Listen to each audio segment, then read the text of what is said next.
నమస్కారం అభ్యర్థులారా. TSPSC police exams కోసం ఖచ్చితంగా చదవాల్సిన ఒక ముఖ్యమైన టాపిక్ అదే నిర్మల్ జిల్లా. దీని గురించి ఒక ప్రొఫెసర్ యాంగిల్లో కాంపిటేటివ్ ఎగ్జామ్స్కి ఏది అవసరమో అది పక్కగా ఈ విశ్లేషణలో తెలుసుకుందాం.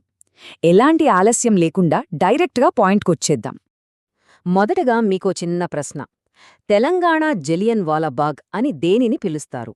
కాంపిటేటివ్ ఫీల్డ్లో ఉన్నవాళ్లకి ఇది బాగా తెలిసిన పదే పదే వచ్చే ప్రశ్నే. కానీ అసలు ఆ పేరెందుకొచ్చింది, ఆ నెత్తుటి చరిత్ర ఏంటి అనేది మనం మున్ముందు తెలుసుకోబోతున్నాం. సో ఫోకస్ అసలు మిస్ అవ్వకండి. ఈరోజు మనం కవర్ చేయబోయే టాపిక్స్ ఏంటంటే: 1. భౌగోళిక స్వరూపం మరియు సరిహద్దులు, 2. చారిత్రక నేపథ్యం, 3. అద్భుతమైన కళలు, 4. పర్యావరణం, 5. పుణ్యక్షేత్రాలు మరియు 6.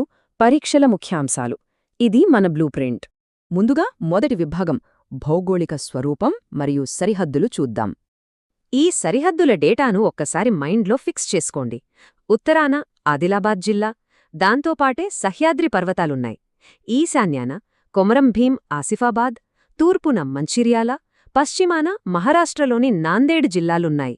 ఇక దక్షిణాన చూస్తే జగిత్యాల, నిజామాబాద్ జిల్లాలతో పాటు గోదావరి నది సహజ సరిహద్దుగా ఉంది. ఎగ్జామ్లో అడిగేదిక్కడే. ఉత్తరాన సహ్యాద్రి పర్వతాలు, దక్షిణాన గోదావరి నది. ఈ రెండూ సహజ సరిహద్దులను బాగా గుర్తుపెట్టుకోండి. ఇక విస్తీర్ణం విషయానికి వస్తే 3731.35 చదరపు కిలోమీటర్లు. ఇప్పుడు రెండవ విభాగం చారిత్రక నేపథ్యం. ఇక్కడి కోటల గురించి మాట్లాడుకుందాం. ఇక్కడ ముందుగా చెప్పుకోవాల్సింది ఛత్తీస్గఢ్ కోట. బత్తీస్ అంటే హిందీలో 32 అని అర్థం కదా.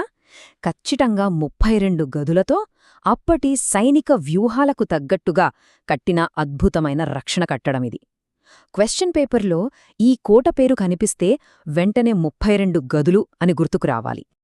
అసలీ ప్రాంత హిస్టరీ చూస్తే దాదాపు 400 ఏళ్ల క్రితం నిమ్మనాయుడు అనే స్థానిక రాజు ఈ ప్రాంతాన్ని పాలించాడు. ఆయన పేరుమీదే దీనికి నిర్మల్ అని వచ్చింది. ఆ తర్వాత నిజాంల కాలంలో ఫ్రెంచ్ ఇంజనీర్ల సాయంతో ఇది పెద్ద మిలిటరీ హబ్గా మారింది. నిజాం సైన్యానికి అవసరమైన తుపాకులు, కత్తులు ఇక్కడే తయారయ్యేవి తెలుసా. ఇక 1857 సిపాయిల తిరుగుబాటు టైంలో రామ్జీ గోడ్ నేతృత్వంలో జరిగిన పోరాటం ఈ జిల్లా చరిత్రనే పూర్తిగా మార్చేసింది. మొదట్లో నేను అడిగిన ప్రశ్నకు ఆన్సర్ ఇదే. 1000 ఉరులమర్రి. 1857లో ఆంగ్లేయులు మరియు నిజాం సైన్యం కలిసి రామ్జీ గోండ్ దళాన్ని అణచివేయడానికి ఏకంగా 1000 మంది గిరిజనులను ఒకే మర్రి చెట్టుకు ఉరితీశారు. వినడానికే చాలా హృదయవిదారకంగా ఉంది కదా. అందుకే ఈ త్యాగం చరిత్రలో చెరగని ముద్ర వేసింది. దీన్నే తెలంగాణ జలియన్ వాలాబాగ్ అంటారు. ఇక మూడవ విభాగం అద్భుతమైన కళలు మరియు సంస్కృతి. నిర్మల్ అనగానే మనకు టక్కున గుర్తొచ్చేది ఇక్కడి కొయ్య బొమ్మలు. ప్రపంచవ్యాప్తంగా వీటికి భలే క్రేజుంది. పైగా వీటికి జీఐ ట్యాగ్ అంటే భౌగోళిక గుర్తింపు కూడా దక్కింది. ఆర్ట్ అండ్ కల్చర్ సిలబస్లో ఇది dead easy and guarantee question. మరి ఈ బొమ్మలకు అంత స్పెషాలిటీ ఎక్కడ్నించి వచ్చిందంటే పొనికి కర్ర. ఇది ఆ ప్రాంతంలోనే దొరికే చాలా తేలికైన చెక్క. ఈ బొమ్మల తయారీకి ఈ కర్ర లేకపోతే అస్సలు పనే జరగదు. ఎగ్జామ్కి పేరు ఖచ్చితంగా మైండ్లో రిజిస్టర్ అయిపోవాలి. కర్ర ఉన్నంత మాత్రాన సరిపోదు కదా, దానికి జీవం పోసే కళాకారులు కూడా కావాలి. వాళ్లనే మనం నకాషీలు అంటాం. రామాయణ, మహాభారత ఘట్టాలను వీరు సహజసిద్ధమైన రంగులతో, బంగారుపూతతో ఎంతో అద్భుతంగా గీస్తారు. సో ఇక్కడ మీరు గుర్తుంచుకోవాల్సిన రెండు పదాలు: 1 పొనికికర్ర, 2 నకాషీలు. సరే, ఇప్పుడు 4వ విభాగం పర్యావరణం మరియు ముఖ్య ప్రాజెక్టులు. పర్యావరణ పరిరక్షణ అనగానే ఇక్కడొక సూపర్ రికార్డుంది.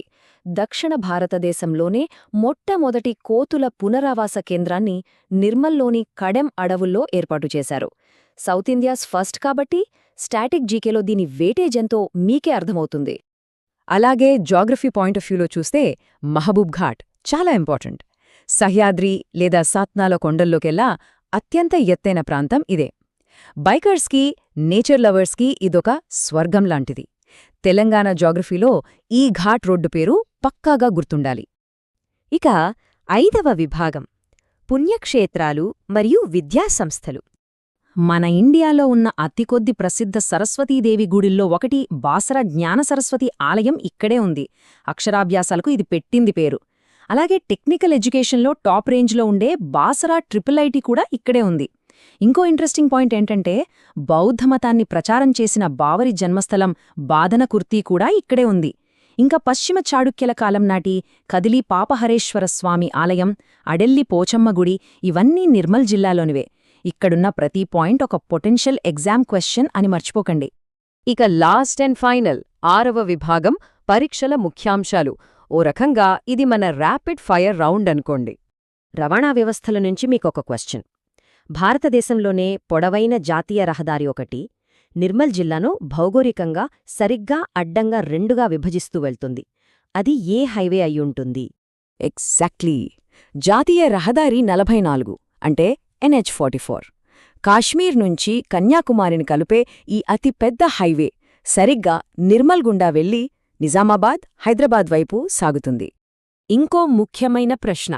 అగ్రికల్చరల్ ఎకానమీ బేస్ చేసుకుని చూస్తే ఉమ్మడి ఆదిలాబాద్ పరిధిలోనే ప్రధానమైన పత్తి కొనుగోలు కేంద్రం ఏది?